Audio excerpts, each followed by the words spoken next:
Alright guys, Matt Mollohan fishing here. I've really slacked on my videos this year. Been a busy year and really haven't been able to put much stuff out there. I know I've had several people comment and say, hey, why don't you put any videos out there? We like some of the information that you've put out in the past. Can you please post some videos? Normally I would post what baits I'm using and why I'm using them at certain tournaments, and I just really haven't had the opportunity to. It's been an incredibly busy year, thankfully, but I really haven't been able to do the videos and put the information out there like I did a lot last year, and I hate that, especially when people are asking for it.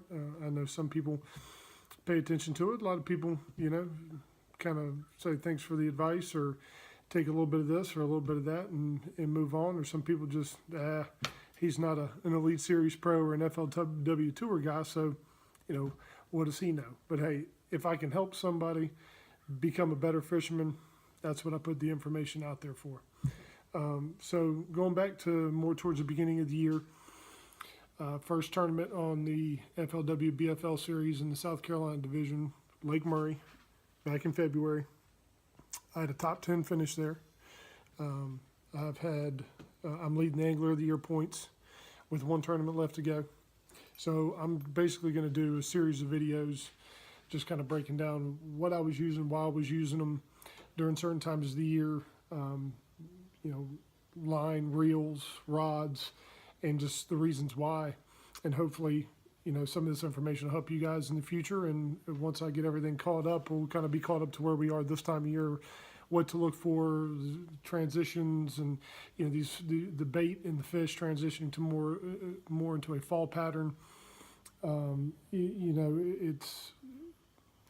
Everything's going to start to change here real soon. So hopefully by the time I'm caught up with all these videos, we'll be year to date, and I can help some of you guys for the rest of the year and going into next year too. All these things can be applied, at these times of the year, regardless whether you're taking the information in now or right when it's happening. I know it helps better right when that particular season's going on, but this is all stuff that you can use next year too. So back in February, obviously we had an unseasonably warm winter, and during pre-fishing for the BFL on Lake Murray, I was noticing there were some fish actually spawning in February, believe it or not. I'm sure there's probably a lot of people that already knew that, or that were catching fish off the bed. So what I was doing was trying to target pre-spawn fish. And what I was looking for was secondary points, going into some creeks or some smaller pockets, and looking for fish that were moving up and getting ready to move to the bank to spawn. I prefer to do that in the spring simply because you can find bigger groups of fish. In those derbies and those BFLs, when you've got 70 to 100 boats depending on the tournament, if there's one particular pattern that stands out, everybody's going to know about it, everybody's going to run to it, and you're going to be battling for position, battling for water. I tried to take a different approach this year. Rather than going out and trying to hit swing for the fence every time I fished, I changed my approach and focused more on catching a limit, upgrading from there, and being a little more strategized in how I approached each tournament. And it's definitely helped big time. I've had a much better season this year. Obviously leading Angler of the Year points, it's really made a big difference. So I was targeting secondary points, rock points going into spawning bays, spawning pockets, into creeks, smaller pockets, anything that I could find that had good clean rock on it. I was targeting those fish anywhere from 5 to 20 foot deep. And again, typically on those pre-spawn points, those fish will get more grouped up. You're not going to just catch one or go find a bed fish and spend 30 minutes, an hour, hour and a half, like some people do on a bedding fish. I knew I could go catch 5 fish. And in these tournaments and these deals, you got to have 5. If you're not weighing 5, you're not going to have a chance. And for people who want to fun fish in the spring, this is a fantastic way to do it too, because you can catch a lot of fish doing this. So anyways, targeting those areas, and basically what I was looking for using my Lake Master mapping were areas, again, finding those spawning bays and finding the closest secondary point to those spawning bays that had good clean rock on them. So what I was what I was using during that time is those fish were really congregated on the bottom. Using my down scan and side scan on my Humminbird Helix 10 units, I was able to identify the rock piles that I was looking for, and I was also able to figure out where those fish were positioned. So basically, I had a two-step approach for that tournament. The main bait that I used was a Greenfish tackle. This is actually a skipping jig. You know, I did mix in their football jig a little bit, but you know, for whatever reason, I'd prefer the skipping jig. You know, when I'm fishing a little bit shallower. If I'm fishing, you know, 20 plus foot, I'll definitely, you know, switch exclusively to that football head. But I just prefer the skipping jig. I have a little more confidence with it. It's just what I like. You know, it's kind of like Greenfish Tackle's new all-purpose jig for me, which is going to be the only thing I have tied on my deck. You can literally do anything with it. It's great. If I don't have to retie to go skip docks. I don't have to retie to fish rock piles. Just what I have a lot of confidence in. I was using a 7.2 heavy Arc Invoker series rod with a Shimano Curado 200i 7.2 to 1 reel. I was using 15-pound high seas fluorocarbon, 100% fluorocarbon, best fishing line on the market. Never have to worry about breaking fish off, or you know, unless I did something stupid. It's just extremely abrasion resistant. Makes it very easy to you know, have confidence in throwing at those rock piles and not worrying about getting broke off. You know, unless there's some unforeseen circumstance or something that, you know, it was my fault. So I was casting those points. I was slowly bringing that jig over over the rocks once I was on the rock pile, and I would just kind of let it shake, let it shimmy. It's kind of painful, especially because I like to power fish anyways. But again, that's the way the fish wanted it. That's how I delivered it to them. Once those fish would pick it up, a lot of times you wouldn't even feel them bite. You'd pull it over a rock, you'd reel up a little bit of slack, you pick up your line, and that fish was there feeling a little bit of pressure, kind of like a wet washcloth. You reel down, set the hook. You know, hook sets are free. So if you feel that kind of pressure, and I'm not talking, you can tell the difference between a rock and more of a wet washcloth that you're kind of dragging along the bottom. Usually during that time of year, if they're really not biting well, a front had moved through that weekend, a cold front, and or was fixing to move through, and you know, they just weren't biting, you know, incredibly well that particular day. So once I picked up my limit from there, I probably had, you know, probably had 13 or 14 pounds at that point. I caught off at that point, and once the wind started to pick up later in the day is when I started to make that transition. So the second thing that was big for me that I actually caught one of my kickers on, it was a Greenfish Tackle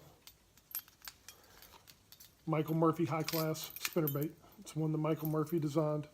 He was an FLW Tour Pro, full-time guide on Lake Murray. This is in the almost color. It's pretty much the only color that I throw. The only thing I do is I switch out from a nickel blade to a gold blade on the smaller end. I was actually using a 1/2 ounce model. This is a 3/8. I was using a 1/2 ounce bigger blade. And what I was doing was just targeting windy banks, but those windy banks had to be spawning baits. So essentially what I was doing is I was catching fish off the bed with that spinnerbait with the wind blowing into those areas. You know, I always like to put a little grub on the back or swim bait. Just depends on, you know, what the conditions are calling for. But that's probably one of my favorite trailers for a spinnerbait is that little grub. It just has great action on that tail. That's a Big Bite Baits. It's not. I'm not sponsored by them. I just like that swim bait. So either that or a range rock and bod swim bait is what I put on the back of my spinnerbaits. So again, on that, I actually use an Arc Rod's Crankbait series rod. Arc has a fantastic crankbait series rod. You know, again, very versatile. I like things that I can do multiple applications with, and this is not just for crankbaits. They're all medium heavy rods, but extremely parabolic in the tip of this rod, meaning you can throw a crankbait, you can throw a chatterbait, you can throw a spinnerbait. I just prefer that. The fish really load up on this rod. Great hook set, really good backbone, and you can really whip this thing out there. Again, another Shimano Curado, 200i, 6:3 to 1 gear ratio, 15-pound, high seas, 100% fluorocarbon is the line that I use on here. And that I use the 7.4 medium heavy arc rods crankbait series. And it just works out perfectly for that. So again, I was targeting bedding fish, but the spawning bays and areas that I was targeting had to have wind. Usually in the springtime, again, I'm not a big bed fisherman. I don't have the patience for it, but I love to target those bedding fish when that wind is blowing with a spinnerbait. For whatever reason, they absolutely smoke that thing. They'll knock 2 foot of slack in your line. And again, that rod, if you haven't heard of Arc Rods, check them out at arcrods.com. But their crankbait series rod is just such a versatile rod. Their crankbaits, their spinnerbait, chatterbait, extremely parabolic, loads up great. Fantastic rod for that application. So those are the 2 main things that I used for that top 10 finish on Lake Murray back in February in the BFL. I was targeting secondary pre-spawn points, where you can catch multiple fish. And again, caught my limit there, probably at 13, 14 pounds at the time. And then I went and targeted bedding fish with a spinnerbait later in the day when the wind picked up. Again, had to have that wind in order for that bite to be effective, and ended up catching a kicker and had almost 16 pounds, and had the top 10 finish. So was happy with that top 10 finish. Honestly, Lake Murray's my home lake, but I conquered some demons with that one, because Lake Murray for me has just been one big pain in my rear end.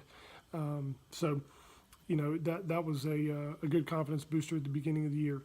Now, about a week later, 2 weeks, it was still in February, the Ram Open Series on Lake Murray. Same exact approach that I took in the BFL, I took with the Ram Open Series for a 5th place finish there. Had almost another 16 pounds in that tournament, and took 5th place in that one. So again, was targeting those secondary points with a jig, anywhere from 5 to 20 foot of water. Just found those rock piles with my Humminbird Helix Gen 2s down in side scan, just looking for those nice big rock piles and looking for those looks like little Sharpie dots on your down and side scan, and those rock piles, just kind of see where they were positioned. If they were kind of suspended, I would have thrown an I'm a flit jerkbait, to catch those fish. But in this situation, both times in pre-fishing, those fish were really sucked to the bottom, and they were eating that jig, especially in that Ram Open Series. They were eating that jig really good. And again, was able to pick up my limit, kind of worked off that secondary point, kind of worked into the spawning bay to look for some spawning fish.